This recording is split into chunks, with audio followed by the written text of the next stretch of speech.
dipersembahkan oleh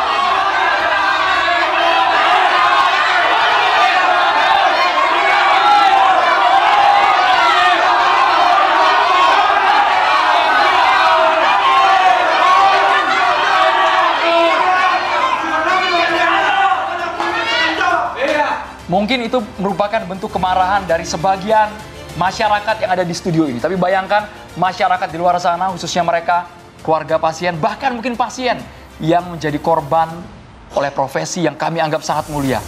Dokter, bayangkan. Dalam satu pekan ini kita dihebohkan bukan hanya kasus dokter residen di Rumah Sakit Hasan Sadikin Bandung, tapi juga yang terbaru hari ini viral apa? Garut. Dokter kandungan di Garut yang tidak semestinya melecehkan pasien saat bertugas, Maria ya. Nah itu dia, tidak hanya kemudian dilakukan oleh seorang dokter saja, tapi juga dilakukan di area rumah sakit yang seharusnya menjadi lokasi yang aman, baik itu bagi pasien maupun juga keluarga korban. Apakah ini kemudian menambah catatan kelam dalam dunia kedokteran? Mengapa hal ini masih terjadi hingga saat ini? Amarah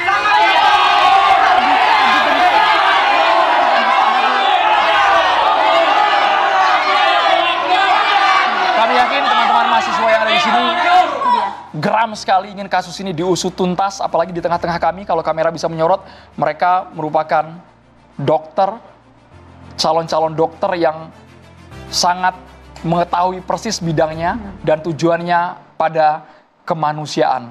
Jelas wajah-wajah para dokter di depan ini ikut terdampak, ikut tercoreng, Maria. Itu dia, jangan sampai kemudian ulah dari oknum-oknum bejat biadab ini kemudian bisa mencoreng seluruh dokter di tanah air. Kami pun juga nanti akan membahas secara lengkap, secara detail di catatan demokrasi untuk Anda bersama dengan sejumlah narasumber kami. Kami pun juga melibatkan tentunya yang sudah geram sejak tadi, mahasiswa dari Mustopo Al-Azhar Jakarta dan juga Yarsi Jakarta.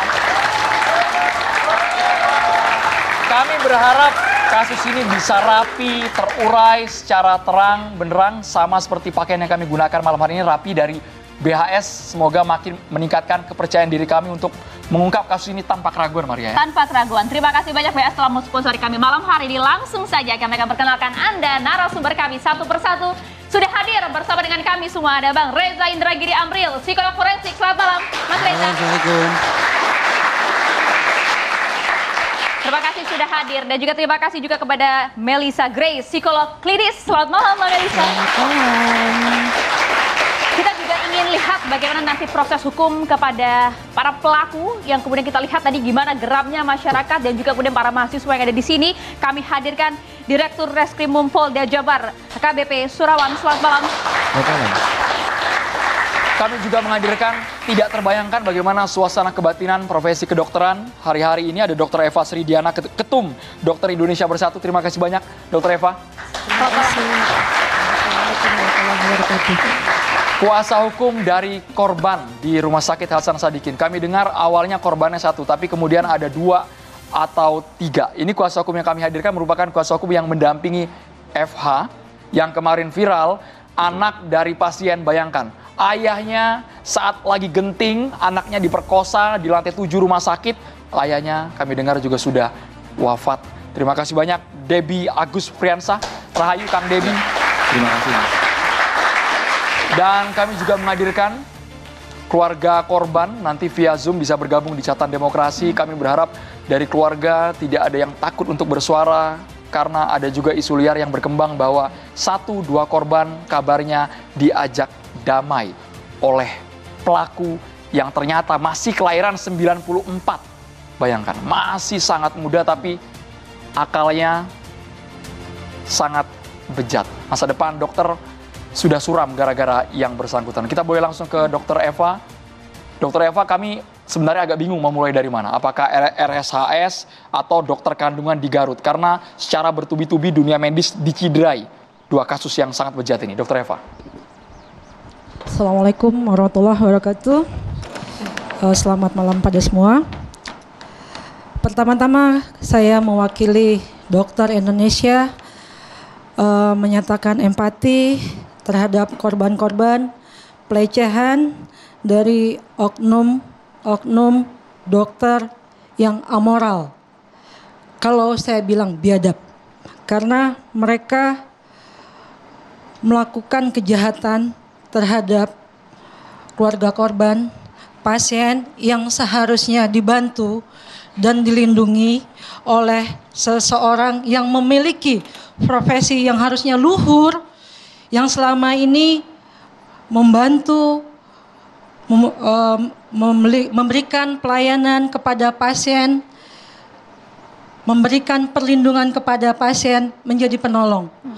Kita adalah profesi yang menjunjung tinggi etika, moral, integritas, dan profesionalisme. Dan kami berharap pelaku dihukum dengan seadil-adilnya, sehingga ini tidak menjadi kasus yang berkelanjutan. Cukup sampai di sini, tidak terulang lagi berikutnya. Karena ini sungguh mencederai kita semua dokter Indonesia. Ini terkait adalah perilaku seseorang. Tapi masyarakat bisa beranggapan bahwa ini mewakili profesi kami. Dan ini sangat merugikan masyarakat yang harusnya berani merasa terlindungi ketika membutuhkan bantuan medis, membutuhkan seorang dokter. Ke depan tentunya pasien akan ragu, akan dipenuhi ketakutan, dan ini sangat merugikan. Kami berharap ini bukan tentang satu pelaku, jangan sampai ada pelaku-pelaku lainnya, karena itu sistem harus dibetulkan. Oke, Dokter Eva, kalau kemudian kita melihat kasus yang sedang ramai saat ini, yang bagaimana yang terjadi di Garut yang dilakukan oleh dokter kandungan, kita lihat betul bagaimana videonya sangat jelas bahwa pelecehan dilakukan oleh sang dokter. Informasi terbaru bahwa tidak hanya satu korban saja, dugaannya ada 11 korban, di mana 2 diantaranya sudah melapor. Apa yang ada di benak Dokter Eva saat ini? Tentunya saya sangat geram ya, karena ini sangat-sangat mencederai ya. Dan kejahatan tidak bisa tercipta begitu saja. Harus ada niat dan tentunya peluang.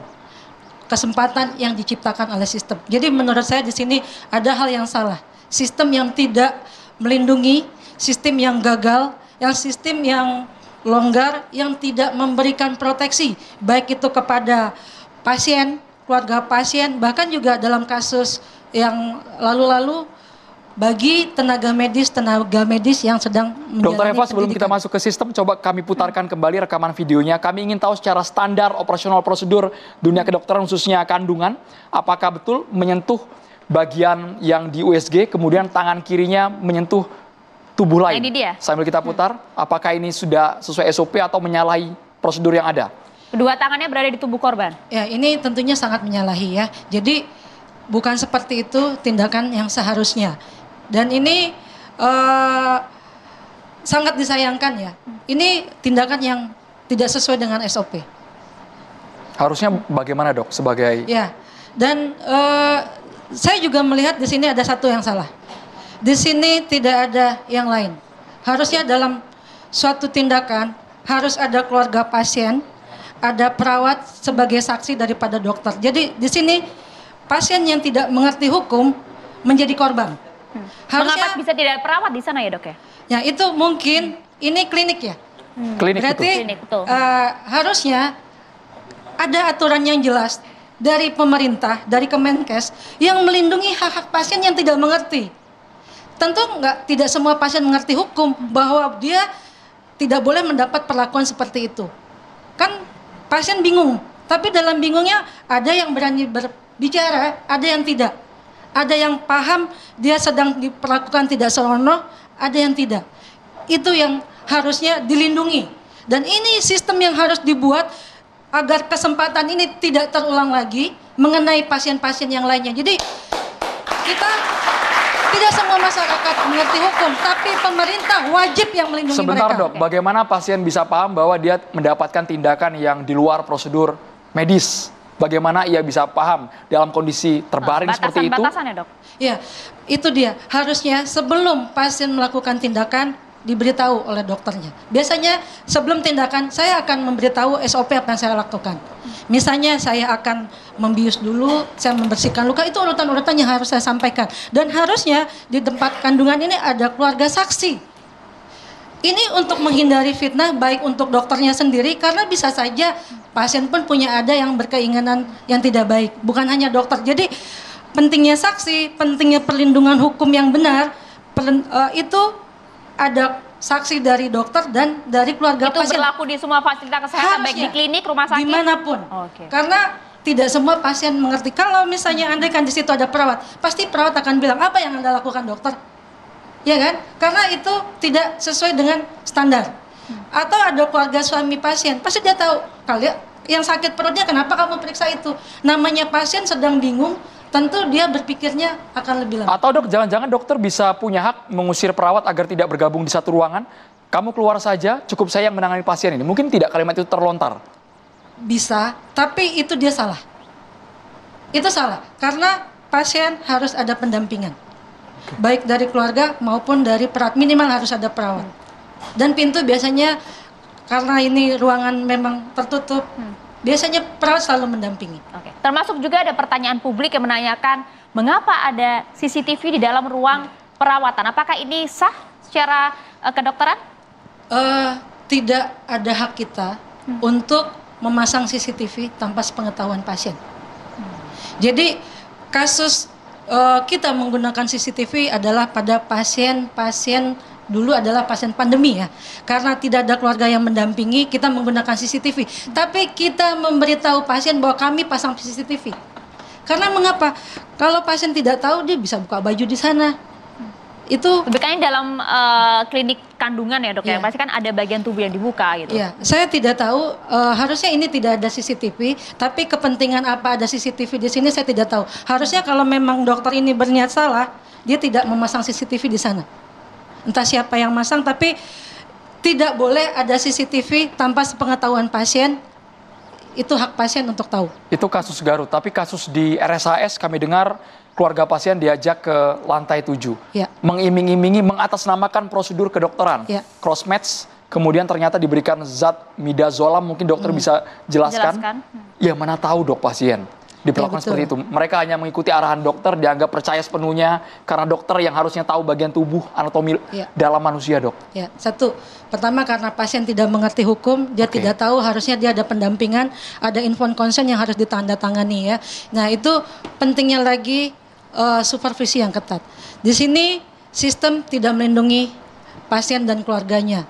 Harusnya ketika keluarga pasien itu dipanggil, itu harus di ruangan yang ada perawat. Tindakan apapun harusnya di tempat yang ada perawat, yang bisa dilihat, ada saksi.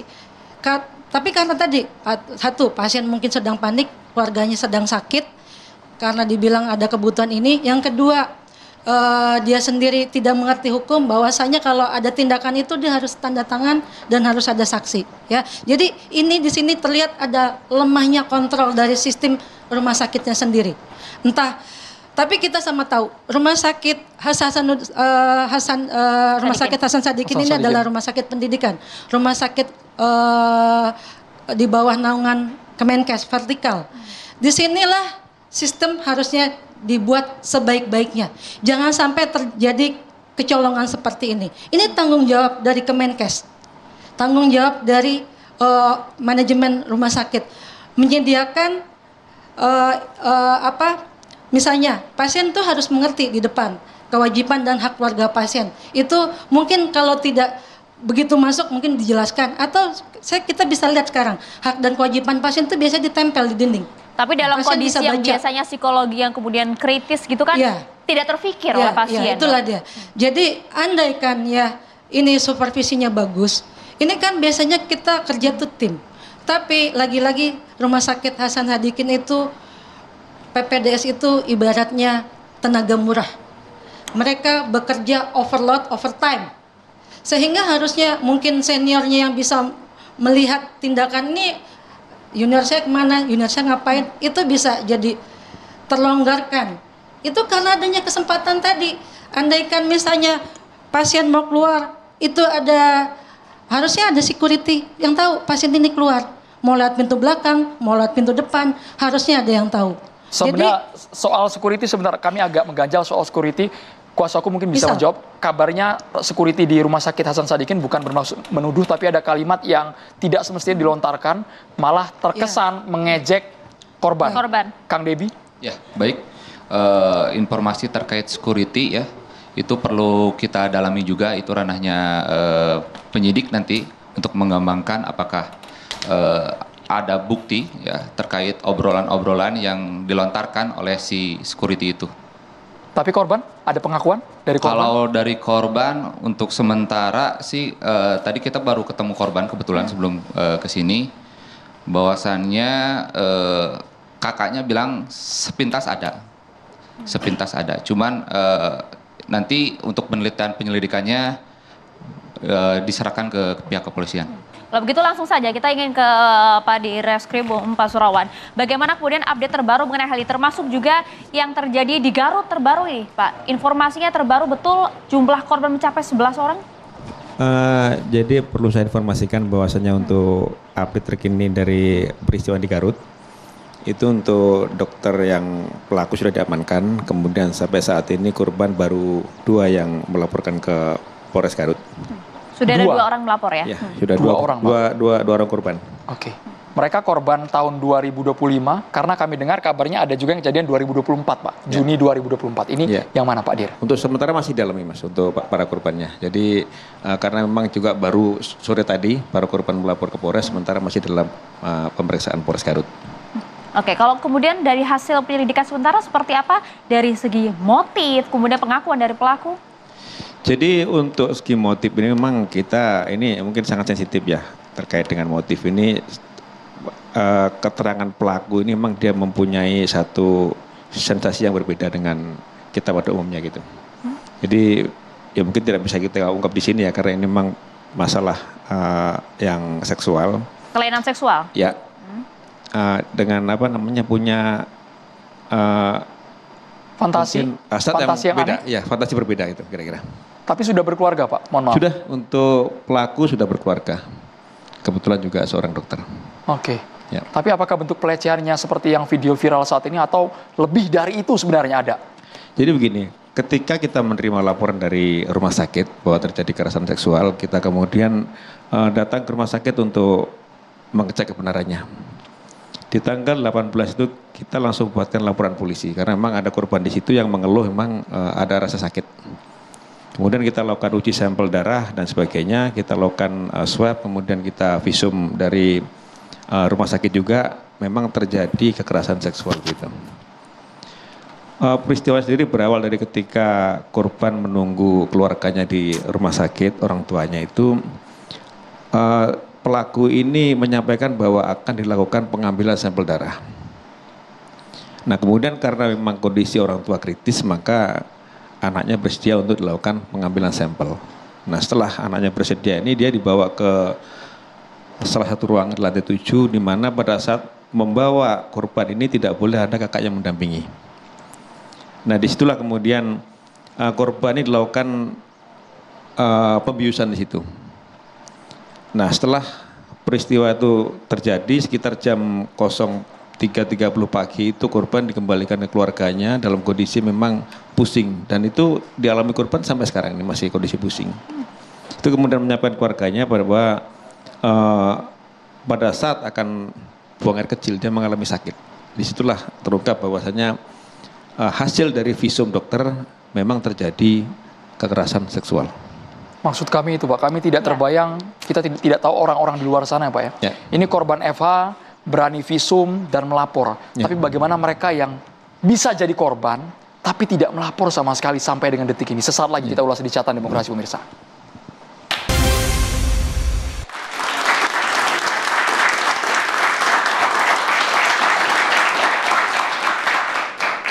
Ya pemirsa, langsung kami akan ajak Anda berbincang bersama dengan keluarga dari korban pelecehan di Rumah Sakit Hasan Sadikin Bandung. Sudah tersambung melalui sambungan Zoom bersama dengan kami ada Kang Age. Assalamualaikum, selamat malam Kang Age.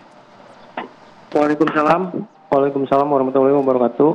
Ya, terima kasih sudah bergabung bersama kami di Catatan Demokrasi, Kang Age. Kami pertama-tama menyampaikan turut berduka cita atas meninggalnya ayahanda dan juga apa yang kemudian menimpa adik Anda, Kang Ade. Baik, terima kasih atas perhatiannya. Ya, Kang, kami juga ingin tahu, kami harap juga kemudian Kang Age juga bisa bercerita mengenai hal ini. Betul tidak kemudian sempat ada permintaan damai dari pelaku kepada Anda dan juga keluarga, Kang Age? Betul, sempat ada permintaan damai itu sebelum kasus ini naik ke Polda ya, itu. Baik. Iming-imingnya apa Kang Age dari pihak keluarga pelaku atau siapa sebenarnya yang menawari damai ini siapa? Orang tua dari pelaku, istrinya atau siapa Kang Age? Adik korban dan pengacara. Adik pelaku ya Kang ya? Ya, ada betul. tawaran uang Kang, punten Kang? Saat itu ada. Berapa? Ada penawaran. Nominalnya? Waktu itu mereka menawarkan, nggak apa-apa saya sebutkan ya?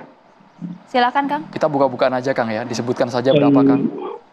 Mereka menawarkan di 100 juta. 100 juta rupiah Kang, punten Kang. Kami ulang Kang. Pada awal itu. Dan kita waktu itu hanya keluarga, tidak didampingi oleh siapa-siapa.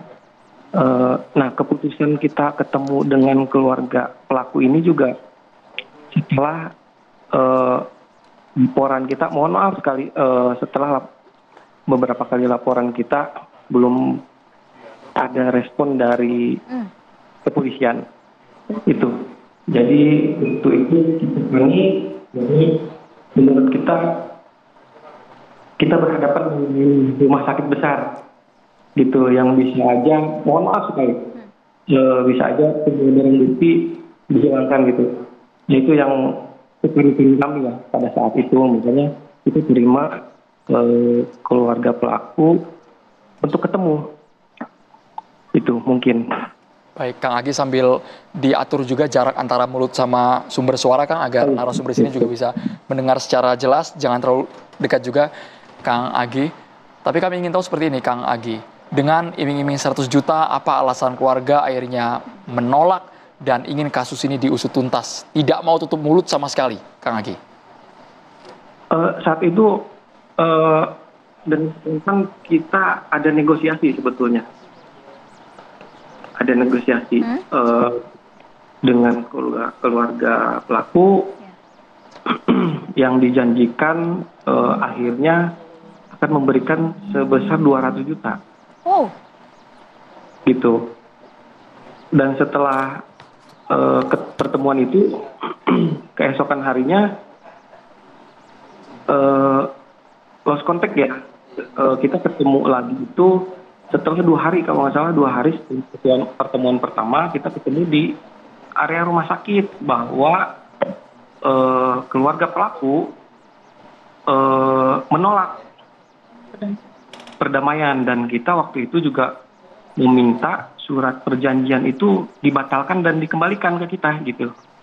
Ada perjanjian itu, tapi sampai saat itu tidak dikembalikan. Itu mungkin. Oke, baik. Kang Age, artinya di sini agar jelas juga publik menangkapnya ya, bahwa keluarga korban betul-betul menolak tawaran damai tersebut sejak awal, begitu Kang Age? Awal kita terima karena mereka juga datang dengan tujuan kemanusiaan ya, mengembalikan apa yang kemuliaan. disampaikan pada saat itu Kang Age? Mungkin boleh dijabarkan begitu agar clear juga di sini?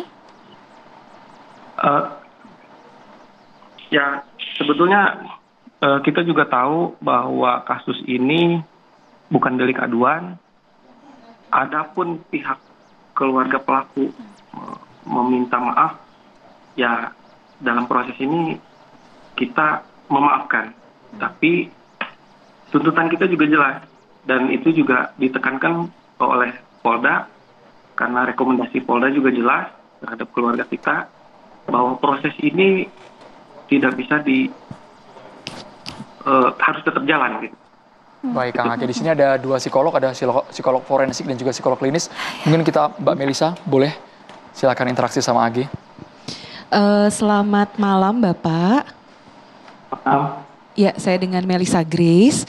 Pertama kali saya mengucapkan turut berduka cita ya Pak atas kepergian dari almarhum ayahandanya Bapak, begitu. Terima kasih. Oke, yang saya ingin tanyakan, saya juga turut prihatin atas apa yang menimpa dari FH, adiknya Bapak. Yang saya tanyakan bagaimana kondisi FH saat ini, Pak? Kondisi FH saat ini masih ada tekanan, karena ada bantuan juga dari bantuan hukum, dari PPH juga. Pendampingan psikologis itu masih tetap berjalan, jadi mudah-mudahan dalam waktu dekat juga bisa berangsur baik gitu. Oke, Bapak tadi mengatakan bahwa masih ada tekanan itu, Bapak melihatnya atau mengamatinya dari perilaku yang seperti apa Pak dari FH ini? Lebih tertutup sih mungkin. Jadi ada perubahan perilaku begitu ya Pak? Perubahan perilaku, terutama kasus ini viral. Setelah kasus ini viral. Oke, setelah kasus ini viral, ada perubahan perilaku lebih tertutup. Lalu apakah ada perubahan-perubahan kebiasaan lain Pak yang dilakukan FH? Kita juga keluarga masih mengontrol itu dengan kegiatan-kegiatan keseharian. Masih kita libatkan dalam kegiatan seharian supaya keseharian beliau juga masih bisa interaksi ya dengan keluarga terutama gitu. Kita menjaga sampai saat ini. Oke, jadi kalau menurut Bapak keluarga cukup memberikan dukungan begitu ya buat kondisi FH saat ini ya. Oke. Mungkin pertanyaan yang terakhir, apakah FH saat ini sudah didampingi oleh profesional? Dalam hal ini bisa psikolog klinis atau psikiater, Pak? Untuk pemulihan trauma. Ini dari UPTD PPI juga dari awal dari beberapa hari setelah kasus itu PTD PPI melalui Rumah Sakit Hasan Sadikin kombinasi juga dengan Polda Jabar itu tindakannya menurut kami udah cukup ya untuk korban, udah cukup, masalah rehabilitasinya udah cukup, dan sekarang juga didampingi oleh Jabar Bantuan Hukum. Kita juga berterima kasih atas perhatiannya untuk mendampingi kami keluarga dan korban, begitu. Oke, baik. Ya, terima kasih ya Pak. Semoga kondisinya FH segera pulih, meskipun kita tahu bahwa untuk pemulihan trauma pasti butuh waktu sendiri. Terima kasih. Terima kasih. Kang Agi Hatur Nuhun sudah bergabung di Catatan Demokrasi. Ya, Mas Reza, kalau kemudian kita mendengar tadi bagaimana pernyataan dari pihak keluarga, bahkan hingga saat ini rasa trauma itu juga masih ada, Mas Reza. Mengapa kalau Anda melihat ya, pelaku ini bisa melakukan hal ini padahal ya ibaratnya kita bisa sampaikan ini masih dalam masa PPDS, calon dokter spesialis, melakukan hal ini di rumah sakit pula, Kang Reza? Sayangnya tidak ada teori tunggal untuk menjelaskan tentang kenapa orang termasuk oknum dokter bisa melakukan kekerasan seksual. Kalau ditanya ke kalangan feminis, hampir bisa dipastikan pasti mereka memakai teori power asymmetry, relasi kuasa yang timpang. Superior berhadapan dengan inferior, dominan berhadapan dengan submisif, top dog berhadapan dengan underdog. Nah, pihak yang kuat itulah yang berpotensi menjadi pelaku, pihak yang lemah akan menjadi korban. Dalam situasi atau relasi antara pasien dengan dokter, kira-kira awam mengatakan siapa yang powerful, siapa yang dominan, Dokter. siapa yang mengendalikan, siapa yang top dog, kita bisa temukan jawabannya. Sehingga, maaf kata, dari sisi yang negatif, relasi antara dokter dengan pasien memang relasi yang rawan. Kalau dokter kemudian tidak kuat iman, tidak taat etik, tidak disiplin, tidak terawasi, apalagi konon punya kelainan seksual, punya gangguan kejiwaan, maka semakin superior dia, semakin kuat kemungkinan dia untuk melakukan kejahatan terhadap orang yang semestinya dia sembuhkan. Tetapi bagi saya, penjelasan pada dimensi individu saja tidak cukup. Beberapa waktu yang lalu, saya bertukar pikiran dengan Dr. Nazar dulu pernah jadi pengurus Ikatan Dokter Indonesia. Dari tukar pikiran kami saya simpulkan harus ada push factor dan bertemu dengan pull factor. Faktor pendorong dan faktor penarik. Faktor pendorongnya oke lah kita bicara individu per individu. Dokter di Bandung, dokter di Garut. Tapi pull faktornya ada dua hal yang tampaknya tidak bisa kita abaikan. Dan tadi sore terbenarkan oleh Ketua Ikatan Dokter Indonesia ketika saya berkesempatan berdiskusi langsung dengan beliau.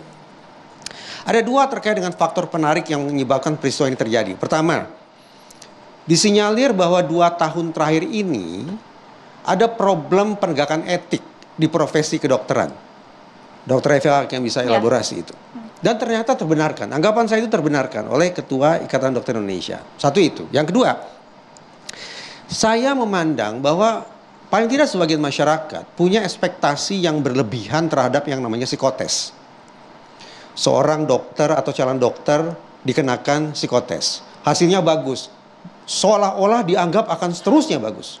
Padahal kondisi psikologis manusia fluktuatif, dinamis. Hari ini sehat, besok sakit.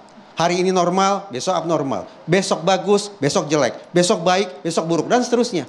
Nah, sayang beribu sayang, kondisi yang fluktuatif atau kondisi dinamis ini tidak akan bisa masuk dalam radar psikotes. Apalagi kalau yang dites orang yang cerdas, sekaligus licik. Dia bisa mengkadali psikotes, dia bisa hengki-pengki dengan yang mengadministrasikan tes, dia bisa mempraktikkan malingering, pura-pura sakit, atau disimulation, pura-pura sehat. Itu berbagai macam taktik busuk yang bisa orang lakukan untuk mensiasati psikotes. Karena itu, ayo kita realistis. Untuk mengontrol dokterkah, psikologkah, atau profesi apapun agar taat etik, taat azas, daripada mengandalkan psikotes, lebih baik andalkan pengawasan yang terus-menerus. Ketika seseorang merasa bahwa diri dia terus-menerus diawasi oleh CCTV, terus-menerus diawasi oleh kolega, terus diawasi oleh lembaga, maka dia akan mengendalikan dirinya. Karena itu sekali lagi, andalkan pengawasan yang terus-menerus. Sayangnya, pengawasan yang terus-menerus ini pula yang disinyalir tidak begitu optimal dijalankan oleh otoritas terkait profesi kedokteran. Baik pengawasan oleh teman sejawat, pengawasan oleh rumah sakit, pengawasan oleh sekolah, pengawasan oleh organisasi profesi, dan pengawasan oleh kementerian. Paripurna sudah. Push faktornya ada, dimensi individu, pull faktornya ada, kelengahan pengawasan di sana-sini. Sehingga apa boleh buat? Memang kita masyarakat awam punya kekhawatiran bahwa peristiwa kejahatan seksual biadab semacam ini tidak hanya dilakukan oleh 1 atau 2 atau 3 oknum dokter saja, tidak. Sebentar Mas, dugaan Anda kenapa menguatkan lebih dari 1-2 dokter? Kenapa Mas Reza meyakini itu, Mas? Pertama, saya berkesempatan di TV1 juga berbincang dengan Dr. Mirza yang pertama kali mengekspos kasus ini ke publik.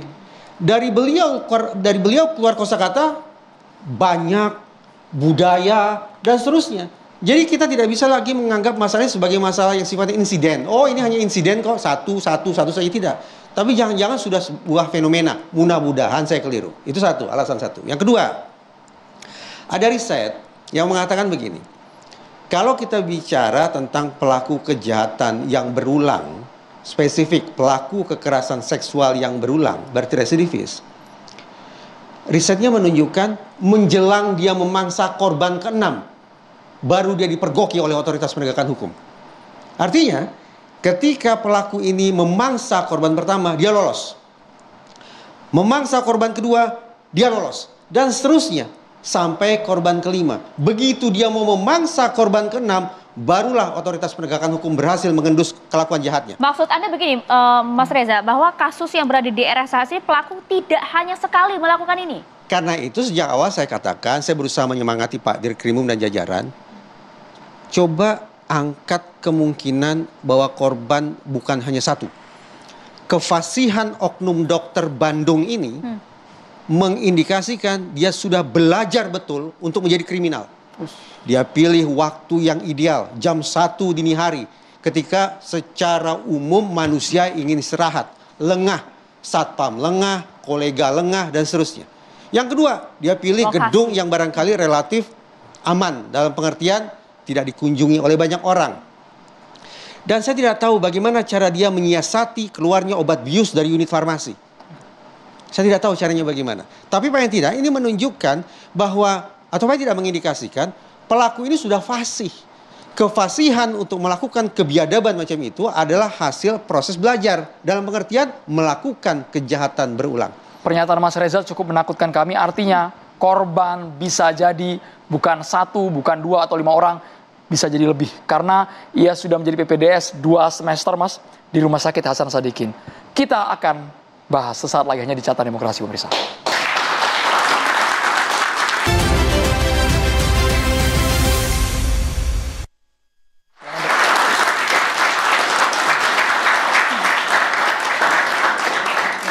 Saya setuju sekali banyak pernyataan dari Pak Reza tadi, bahwasanya harus ada pengawasan yang terus-menerus.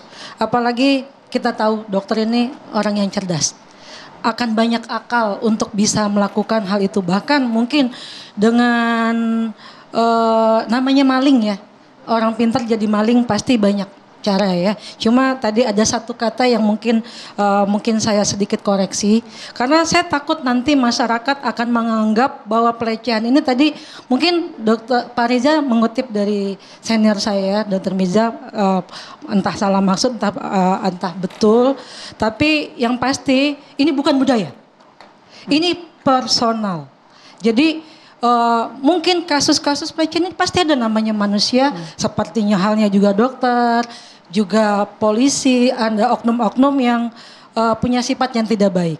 Mungkin pelecehannya anggap cuma iseng, misalnya jahil kayak megang payudara pasien, atau sampai melecehkan yang biadab seperti ini.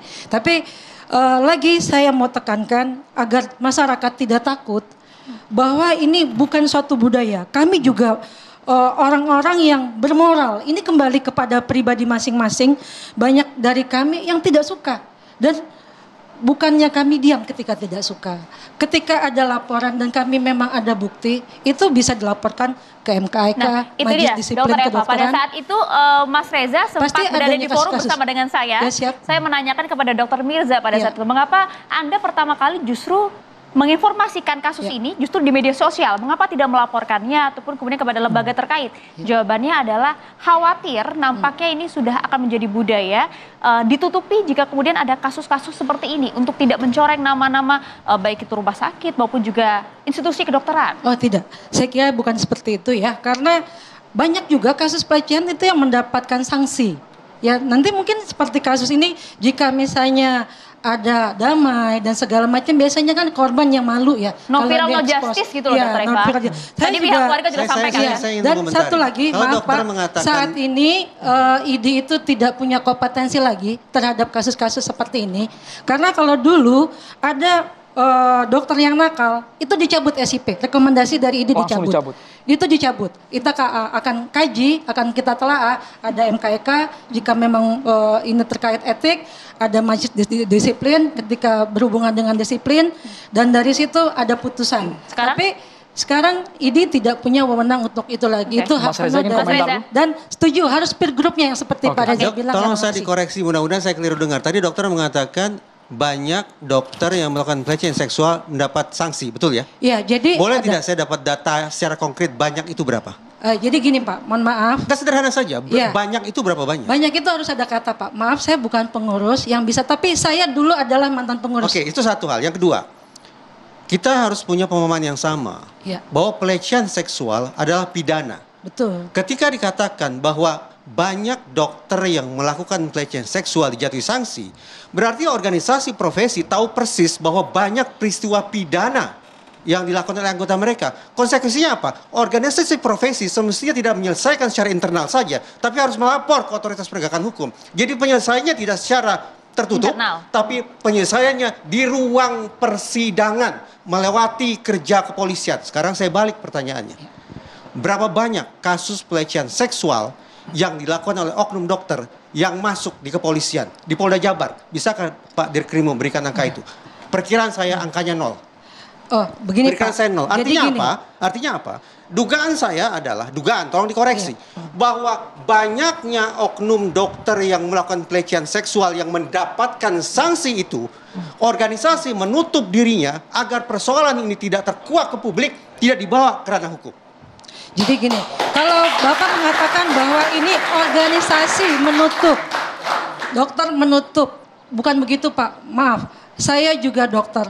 Saya mungkin dokter, tapi keluarga saya banyak bukan dokter. Mereka juga, jika saya tidak berlaku adil, organisasi profesi tidak menegakkan hukum, kami juga akan menjadi korban. Keluarga kami juga menjadi korban. Jadi Pak, banyak maksud ini ketika ada kasus, ada laporan, ada gugatan dari pasien yang melaporkan ke kami, itu kami punya MKDKI Pak, Majelis Disiplin Kedokteran Indonesia. Isinya mohon maaf Pak, itu bukan cuma dokter. Di situ ada ahli hukum. Dan ketika memang terbukti pasien ingin melanjutkan, itu memang akan, kalau ranahnya sudah pidana, itu kami bawa kasus ke pidana. Dan jangan lupa kasus yang langsung ke kepolisian itu juga ada.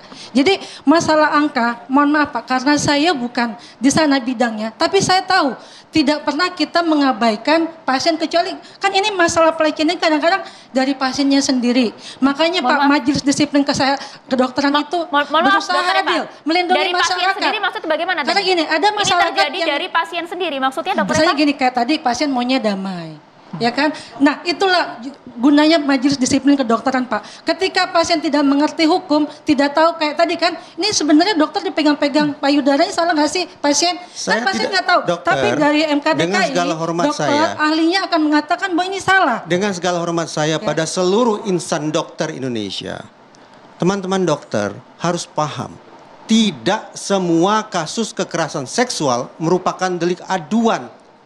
Sehingga untuk jenis-jenis kekerasan seksual yang dilakukan oleh oknum dokter yang bukan merupakan delik aduan, semakin kuat semestinya organisasi profesi membawa kasus-kasus itu ke ranah hukum. Lagi kembali ya Pak, saya ini bukan ahli hukum, tapi kasus-kasus yang melakukan penyimpangan itu mungkin Bapak bisa tanya ya ke ahlinya. Jadi Dokter Nazar itu kan salah satu dari PBI, ya. Jadi saya hanya ingin menggarisbawahi tadi budaya itu loh. Budaya itu berat Pak. Artinya apa? Hampir semua dokter ini ada budaya yang seperti itu, tidak bermoral. Kang Ini Debi kan komentar pelecehan sebagai seksual tidak ahli bermoral. hukum Kang juga. Debi. Silakan Baik Kang Debi. dok, terkait permasalahan hukum ya yang menimpa dokter ini kan saat ini banyak. Contohnya di RSHS di Garut dan saya lihat tadi di Malang.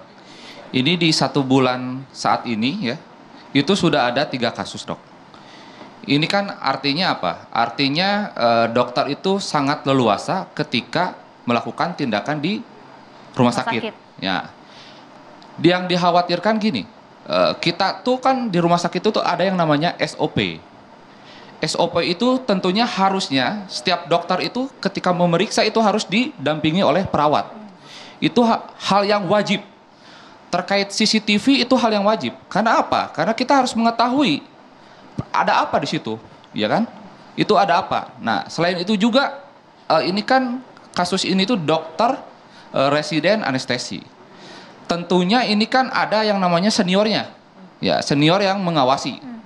Nah, ketika si junior ini keluar masuk ruangan, itu kemana seniornya? Apakah izin atau enggak? Lalu dokter IGD tentunya kan ada yang namanya dokter jaga.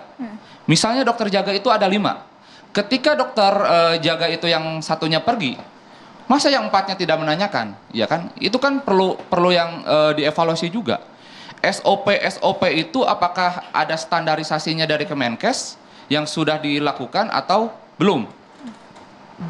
Itu yang saya bilang tadi. Ini sistemnya yang harus diperbaiki. Jadi bagaimana bisa obat bisa keluar, bagaimana ini pelayanan bisa kok tiba-tiba bisa ada residen bawa pasien keluar, kok bisa ada tidak ada pengawasan dari ini. Ya itu tadi saya bilang. Di sini dokter-dokter yang bekerja di rumah sakit vertikal ini adalah dokter-dokter yang kerja murah. Mereka sangat harus melayani banyak pasien. Ini beban kerjanya tinggi, overload.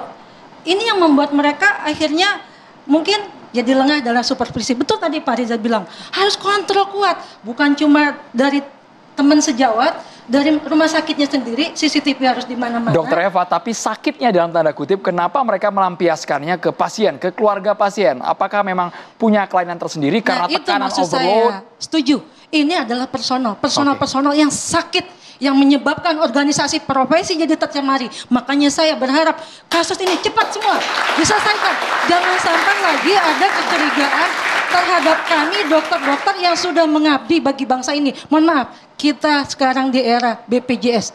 Kami melayani pasien dalam keadaan serba kekurangan dengan penuh ikhlas. Tapi kami banyak tekanan, banyak kendala. Semua kesalahan disalahkan kepada kami. Sistem yang salah, kami yang salah. Rumah sakit tidak mampu menjaga pasien. Harusnya kan rumah sakit ada perlindungan hukum. Coba di mana-mana ditulis hak pasien begini, harus didampingi oleh perawat, harus di tempat seperti ini, CCTV di mana-mana. Tapi jangan CCTV yang periksa pasien ya. Itu kan harusnya yang ngadain siapa? Rumah sakit. Kami dokter-dokter yang PPDS ini kan hanya bekerja, sekolah. Sebenarnya mereka hanya harus mendapatkan pendidikan dan pelayanan klinis. Tapi apa yang terjadi? Mereka ngisi berkas, mereka ngantar darah, mereka mengerjakan semua pekerjaan yang bukan mereka kerjakan. Bukan pekerjaan mereka. Soal dan temuan mereka tindak tidak pidana gaji. yang menjerat dokter, Pak Direskrimum harus bersuara juga. Kami juga ingin tahu apakah memang ada temuan tindak pidana di luar 3 Kami kasus yang berharap viral itu, ini ya Pak ya? sekecil apapun pelecehan yang dilakukan oleh dokter, rakyat harus berani bersuara. Itu dia, kita akan Karena mengungkapnya, jika Dokter rakyat Eva. tidak berani, kita akan semua korban. Kita tidak bicara tentang satu pelaku, tentang semua, tentang keluarga kita juga, keluarga saya juga, anak cucu kita ke depan. Saya ke lagi ini oknum begitu ya Dokter Eva ya. Kami akan bahas selengkapnya untuk Anda saat lagi. Tetap bersama kami di Catatan Demokrasi.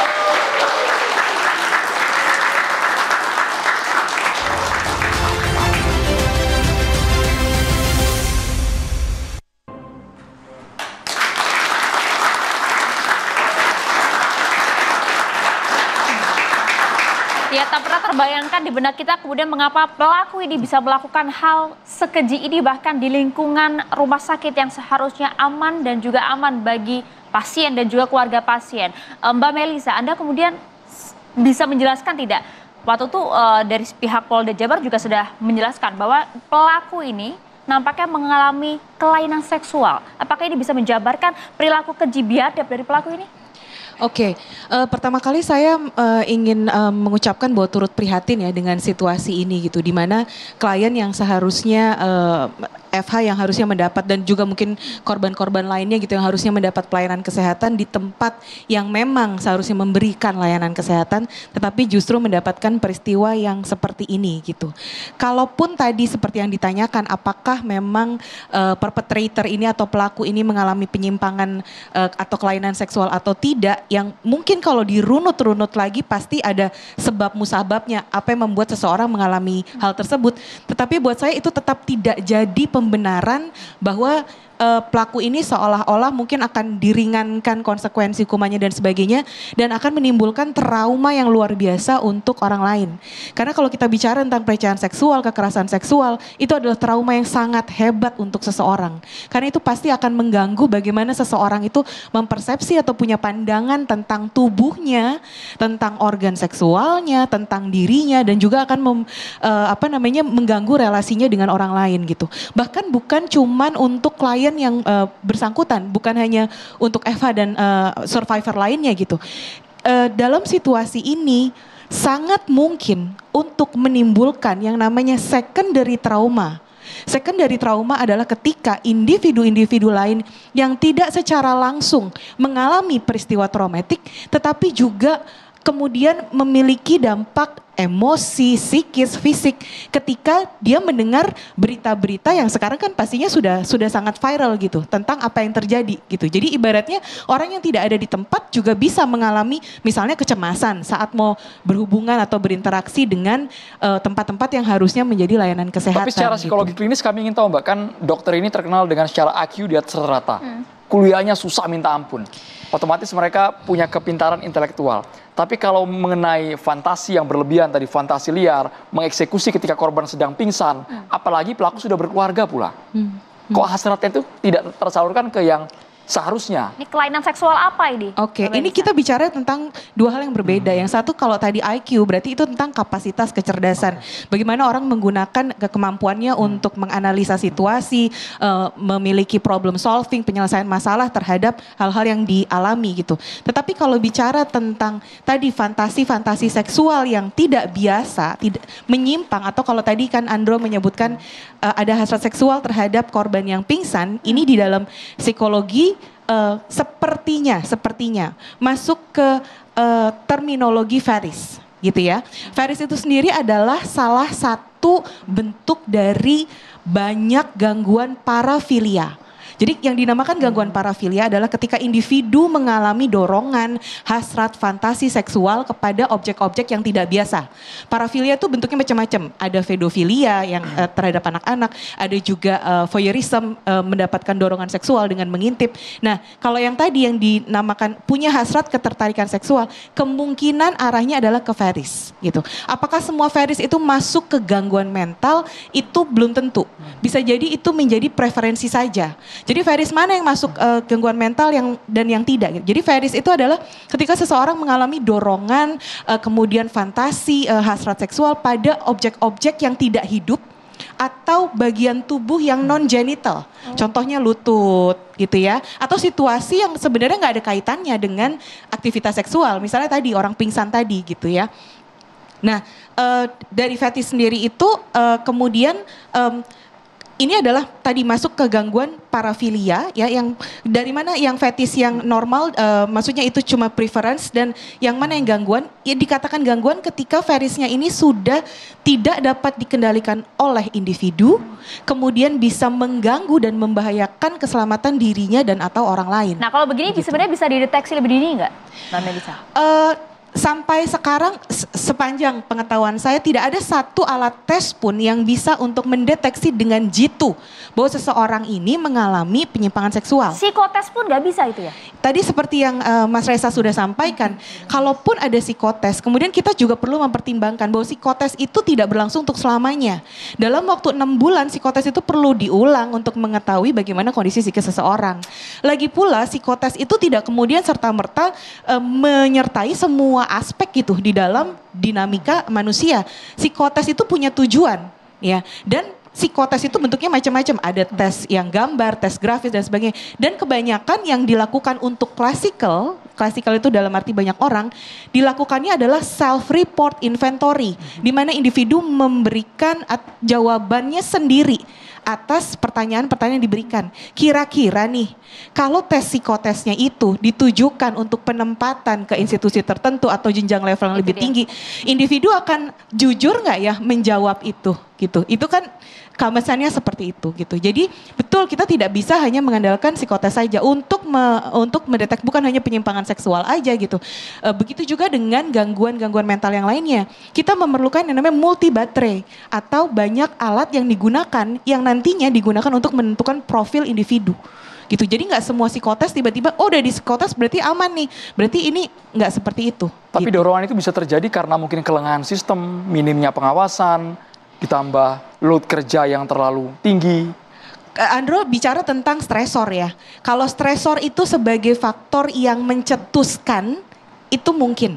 Tapi kalau sebagai faktor yang menyebabkan inti permasalahan, rasanya mungkin tidak. Karena kalau kita bicara tentang Ferris, berdasarkan literatur, dibangunnya adalah pada saat individu itu teenage, pada usia-usia remaja. Begitu, dan menurut literatur lebih banyak terjadi pada memang laki-laki dibandingkan perempuan gitu. Tapi tadi ada yang menjadi preference, ada yang sudah masuk ke gangguan. Tentunya kalau sudah masuk ke tindak kriminal seperti yang dituduhkan, jika benar yang dituduhkan seperti itu, ya ini berarti sudah gangguan karena individu tidak lagi memiliki kontrol atau kendali atas perilakunya. Individu rasanya juga tidak cukup mampu untuk mengendalikan dorongan pemuasan. Jadi dia pengen harus segera juga untuk dilakukan. Tapi gitu. setelah ketahuan Pak Direskrimum harus menjawab kabarnya pelaku juga ingin bunuh diri, Pak Direskrimum. Karena ia merasa malu, ini aib, tiba-tiba viral di media sosial. Ya, jadi ketika kita menerima laporan di tanggal 18 kemudian kita lakukan olah TKP, tanggal 19 kita lakukan olah TKP kembali, pemberian saksi, dari keterangan saksi inilah mengarah pada pelaku. Ketika kita akan lakukan tindakan pada pelaku, ternyata kita mendapat informasi bahwa pelaku sedang dirawat di salah satu rumah sakit di Bandung. Kita tanya penyebabnya ke rumah sakit, bahwa diduga pelaku berusaha untuk bunuh diri. Nah di situ kami tunda untuk melakukan tindakan pada pelaku. Setelah pelaku keluar rumah sakit, di tanggal 23 Maret kita kemudian melakukan penangkapan terhadap pelaku dan langsung kita lakukan penahanan. Oke, artinya setelah itu kan kemudian pihak Polda Jabar sempat melakukan tes kelainan seksual itu yang kemudian disampaikan dalam rilis ya, Pak? Iya, setelah kita lakukan pemeriksaan terhadap pelaku, di situ terungkap keterangan-keterangan pelaku, baik itu bagaimana dia melakukan terhadap para pelaku, korban-korbannya, kemudian juga motifnya, terutama motif kan kita gali. Apa sih sebenarnya yang menjadi dorongan dia untuk melakukan kekerasan seksual terhadap korban-korban ini. Izin saya tambahkan bahwa kalau tadi betul seperti apa yang dikemukakan oleh Pak Dir, sudah ada pemeriksaan yang menuju ke arah bahwa kayaknya nih individu ini mengalami penyimpangan seksual, itu possible to happen. Tetapi yang saya yakini adalah pasti pemeriksaan itu tidak hanya melibatkan satu alat tes, melainkan banyak alat tes termasuk observasi dan wawancara. Nah, ketika kita bicara tentang kelainan seksual, ini adalah hal yang sangat personal yang mungkin saja ditutupi individu even dari pasangannya sendiri. Jadi even though ini individunya sudah punya keluarga dan sebagainya, belum tentu loh pasangannya tahu gitu. Karena ketika misalnya ini dikasih tahu kan juga mungkin ada risiko entah itu penolakan, entah itu penilaian negatif gitu ya. Jadi mungkin juga pasangannya juga ya bisa tahu bisa juga enggak gitu. Jadi mungkin data-data yang diberikan atau yang didapatkan itu didapat dari serangkaian proses pemeriksaan psikologis, beberapa alat tes termasuk salah satunya pastinya observasi dan wawancara klinis. Termasuk juga Pak Dir, apa kemudian dampak konsekuensi dari kelainan seksual yang dialami oleh pelaku ini terhadap hukuman yang nanti akan dijatuhkan kepada pelaku? Dijawabin nanti, sesaat lagi kami akan kembali untuk Anda.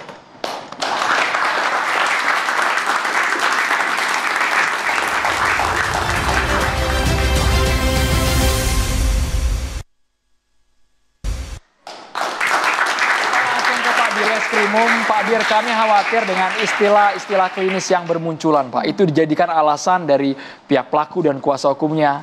Ini bisa pengurangan masa hukuman. Bisa kurang dari 12 tahun. Tidak ada efek jera, tidak ada hukuman setimpal untuk yang bersangkutan. Jadi alibi, Pak Dir? Ya. Jadi saya kira dengan adanya tadi disampaikan ada kelainan terhadap perilaku seksual, itu bukan berarti ini bisa meringankan. Justru akan terjadi pemberatan ketika memang itu dilakukan secara berulang. Dan memang kita sudah mendapatkan 2 orang lagi korban.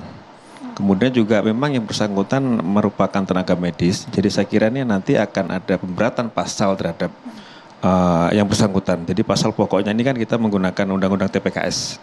Di pasal 6C di Undang-Undang Nomor 12 Tahun 2022 itu memang ancaman hukumannya 12 tahun. Nah, dengan pemberatan itu bisa dilakukan pemindahan terhadap yang bersangkutan, itu ancaman hukumannya sampai 17 tahun.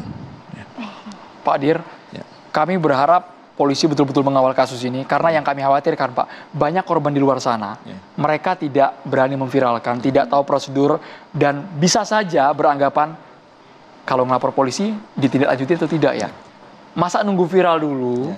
Baru kemudian polisi bergerak, Pak. Jangan sampai ada stigma seperti itu, kan Pak. tadi keluarga korban juga sempat sampaikan itu ya, Pak, ya di awal. Jadi kasus ini bukan karena viral dulu. Memang kami sudah melakukan penanganan semenjak kejadian. Kejadian tanggal 18 kami sudah buat laporan polisi, kemudian di tanggal 23 Maret kami sudah melakukan penangkapan. Nah, viralnya kan baru-baru saja. Nah, kita harapkan masyarakat yang memang sudah menjadi korban atau pernah menjadi korban, jangan sekali-sekali untuk lapor ke polisi. Bahwa kami akan menerima setiap laporan yang disampaikan pada kami dan kami akan melakukan proses hukum terhadap peristiwa yang dilaporkan secara profesional dan transparan.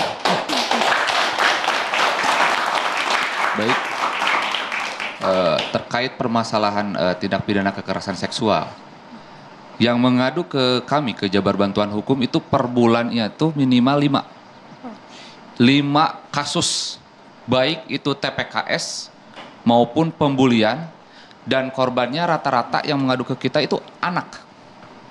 Anak ada yang usia 3 tahun, ada yang usia 6 tahun. Ini banyak permasalahan TPKS ini. Nah, TPKS ini gimana nih solusinya? Solusinya hukumannya harus diperberat. Hukumannya harus diperberat. Sekarang hukumannya kan pasal 6C ya. Undang-undang TPKS itu 12 tahun. Dan sekarang pelakunya ini kan seorang dokter. Kita ketahui pasal 15 huruf B. Di situ ada tertulis bila mana pelakunya adalah dokter, ada tambahan hukuman 1/3. Diperkuat lagi pasal 64 KUHP. Karena kejadian yang berulang dan korbannya lebih dari 1, maka ada pasal penambahan. Dan ini saya katakan bahwasannya pelaku adalah predator. Pelaku adalah predator. Ini pasti berpengalaman. Gak mungkin dokter pelaku ini awam. Melakukan 1 kali, 2 kali, 3 kali. Nah, diduga, mungkin diduga-duga kita, bahwasannya dia bisa melakukan hal yang lebih. Ini kan patut kita duga. Tapi kembali lagi, dugaan itu harus dengan alat bukti. Tadi disampaikan 17 tahun maksimal, masih kurang kah? Atau apa Masih maunya? kurang. Kebiri? Kebiri saya setuju. Seumur hidup saya setuju. Tidak ada kata ruang bagi tindak pidana kekerasan seksual. Saya sangat geram kepada pelaku. Karena kita setiap bulan menangani kasus TPKS, itu pelakunya itu nggak ada rasa bersalah. Saya nangani kasus yang usia 3 tahun di Bandung. Kebetulan udah ditahan. Itu si pelakunya itu nggak ada rasa bersalah. Bahkan mendorong lingkungan dan keluarganya itu untuk membantu dia, melindungi. Tapi saya apresiasi Pak Kapolrestabes ya, itu sangat baik dan langsung menangkap si pelaku. Lalu kasus-kasus lain, ini setiap bulan ini kita itu menerima kasus minimal 5. Makanya saya mendorong ke pemerintahan Presiden Pak Prabowo Subianto untuk melakukan Badan Pencegahan Tindak Pidana Kekerasan Seksual. Karena ini tergolong extraordinary crime. Oke. Mas Reza, ada hukumannya setimpal, Mas. Hukumannya lebih dari pasal yang ada, 12 tahun, di atas 17 tahun, bahkan kebiri tadi, Mas. Saluran yang akan digunakan. Saya ini punya mindset retributif, Mas. Mata balas mata, nyawa balas nyawa, sakit balas sakit. Jadi kalau pertanyaannya adalah ke saya, berapa hukuman setimpal sudah jelas. Dengan anggapan, dengan keyakinan bahwa korban perkosaan menderita seumur hidupnya. Trauma maka betapa indahnya kalau kesakitan juga bisa ditimpakan kepada pelaku untuk seumur hidupnya.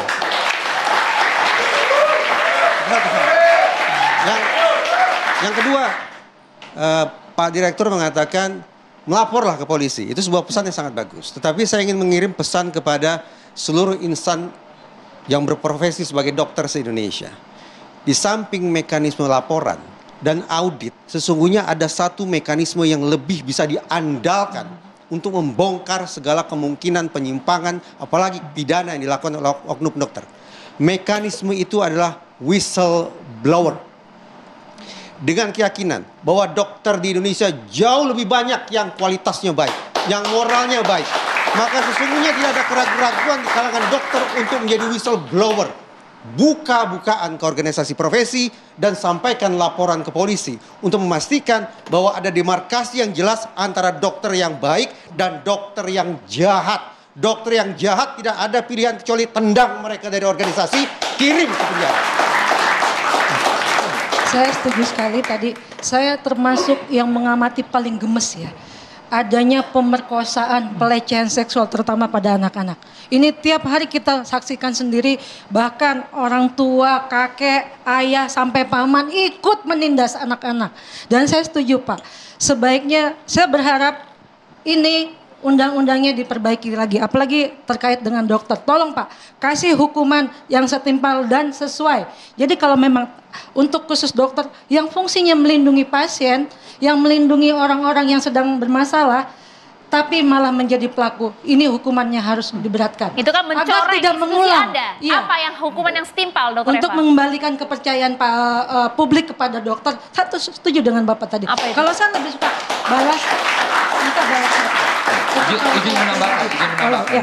Jadi terkait permasalahan pelaku tindak pidana kekerasan seksual ini bukan hanya terjadi di profesi dokter, tapi di kegiatan-kegiatan lain. Bahkan yang tidak profesi dokter, itu pun pelaku yang sangat keji.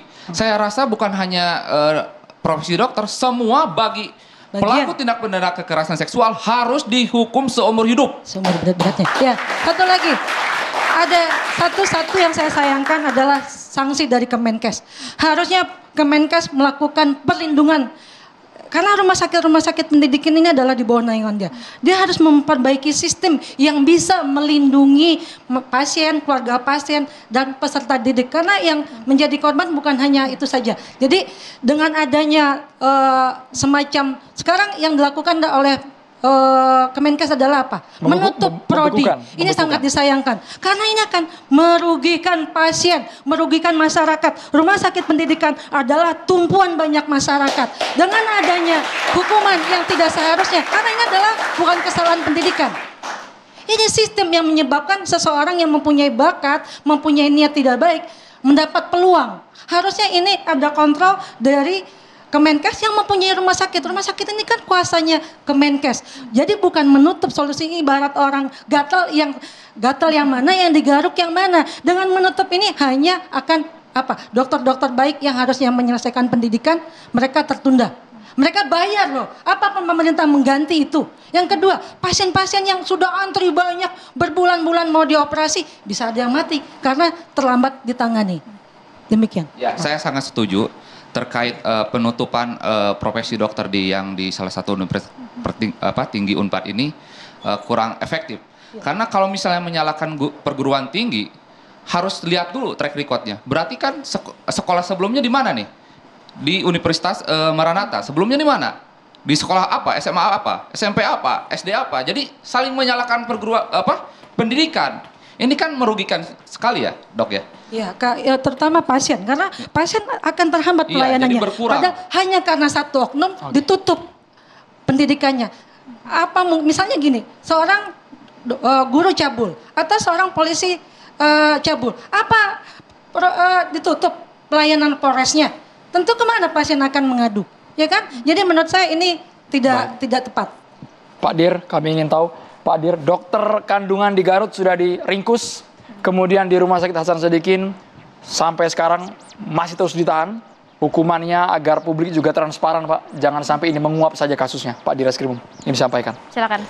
Baik, jadi nanti terkait dengan proses hukum, kami akan lakukan secara profesional dan transparan. Silakan masyarakat memantau proses yang kami lakukan, dan kami juga akan merilis setiap perkembangan penyidikan yang kami lakukan ke depannya. Baik. Terima kasih banyak. Mbak Melisa, mungkin bagaimana kemudian agar kita tidak tahu ada berapa banyak korban di luar sana yang mungkin traumanya nggak kelar-kelar, Mbak, dan tidak bisa mengungkapkan apa yang dia rasakan, Mbak Melisa. Oke. Iya, tadi benar yang dikatakan bahwa trauma kekerasan seksual itu bisa berlangsung seumur hidup, dan ini memang benar-benar parah sekali gitu. Jadi ketika kita, siapapun kita, apapun profesinya, ketika kita mendapatkan berita atau pengakuan bahwa aku sudah dilecehkan atau aku mendapatkan kekerasan seksual, memang pertama kali kita perlu percaya dulu dengan apa yang dikatakan oleh survivor ini gitu. Saya menyebutnya lebih suka menyebutnya survivor instead of victim gitu ya. Karena itu lebih memberdayakan mereka begitu. Ya, penyintas begitu. Sehingga itu juga merupakan sebuah bentuk dukungan. Kadang-kadang sebagai penyintas untuk bicara aja, even ke orang terdekat itu mereka akan mundur dulu. Kenapa? Karena mereka takut diragukan, takut disalahin. Lo kali yang kayak gini, atau kayak hal-hal semacam itu gitu. Kemudian dari semuanya ini saya melihat bahwa di dalam situasi ini rasanya it's a shared responsibility. Tanggung jawab bersama untuk masing-masing dari kita menjadi sekaligus monitoring tentang apa yang terjadi tadi, baik dari rekan sejawatnya, baik dari kliennya, baik dari oknum baik dari bapak-bapak dari kepolisian dan semuanya, even dari keluarga kita sendiri, teman-teman dekat kita sendiri, itu semua shared responsibility atau tanggung jawab bersama. Terima kasih banyak Mbak Melisa, Mas Reza, Pak Direskrimum. Terima kasih juga Dr. Eva, terima kasih Mas Devi atas waktunya bersama kami di Catatan Demokrasi. Kita harap hal ini betul-betul diusut secara tuntas. Pihak kepolisian tadi juga Pak Dir juga sampaikan bahwa ini akan dihukum seberat-beratnya. Semoga tidak ada lagi pembahasan semacam ini, Andro. Semoga jubah teman-teman kedokteran tetap terjaga, tidak lagi tercoreng, dan ini merupakan kasus yang terakhir. Itu harapan kami. Kami juga terima kasih banyak kepada BHS yang terus bersama dengan Catatan Demokrasi ya Maria. Kita ingin dengar suara teman-teman mahasiswa lagi, boleh? Suaranya mana teman-teman mahasiswa? Paling tidak sudah lega ya, sudah lega bahwa hukumannya akan dijalankan, akan mendapatkan efek jera agar dokter tidak lagi main mata dan juga melakukan tindakan kekerasan seksual terhadap pasien. Itu dia, dan kita semua berada di pihak para penyintas. Betul. Kami berdua pamit. Terima kasih pemirsa. Sampai jumpa minggu depan. Sampai